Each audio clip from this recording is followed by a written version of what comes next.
менің арнама қош келдіңіздер. Бұл видеода мен сіздерге кекс дайындауды үйретемін. Бұндай видео менің арнамда бұрын-соңды болды, бірақ мен қайтадан түсіріп жатырмын. Ендеше көп сөйлемей видеоны бастайық. Бұл кекс өте қарапайым кекс, және оны дайындау үшін бізге 3 қасық қант, 1 стакан сүт, 1 стакан ұн және 3 қасық күнбағыс майдан, яғни кәдімгі майдан, және 1 жұмыртқа қажет болады. Ендеше кеттік. Ата аталған заттардың барлығын бір ыдысқа салып араластырамыз.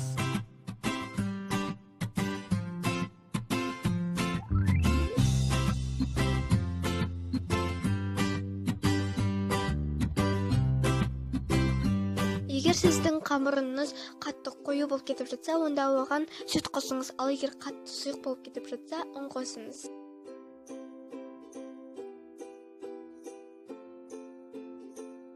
Мінекей достар, біздің болашақ кексіміздің қамыры дайын болды. Осындай бізде масы шығу керек. Ешқандай түйіршік қалмау керек негізінде. Енді біз бұл қамырымызды қалыптарға құйып шығамыз. Және өзіңіздің фантазияңыз бойынша бұған әртүрлі дәмдеуіштерді қосуыңызға болады. Біздің Насимон құйып жатыр.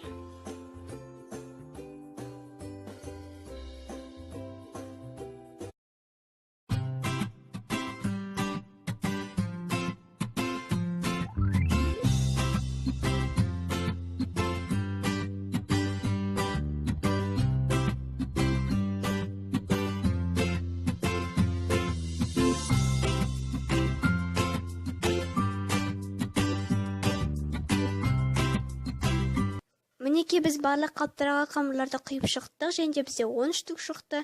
Егер содан да көп шыққанын қаласаңыздар, онда көбірек ұн қосыңыздар, және бұның түбі жабысып қалады деп уайымдамаңыздар. Жабыспайды, себебі бұның құрамында күнбағыс майы бар. Достар, енді мына бір кекстерімізді біз микроволновкаға 200 градуста 25 минутқа қоямыз. Кекстер бізде әлі онша піспеген, сол себептен біз олар тағы да 20 минутқа қоямыз. Достар, біздің кекстеріміз піскен, және олар аздап әлі ыстылау. Қазір біз оны дәмдатамыз. Дәмі күшті.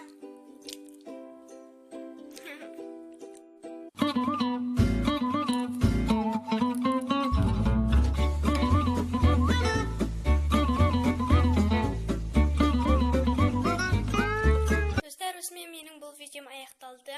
Егер сізге бұл видео ұнаса, лайк басыңыздар. Бұл кекстің рецептерін тағы да басқа достарыңызға, не жақындарыңызға бөлісуді ұмытпаңыздар. Және астарыңыз дәмді болсын. Пока!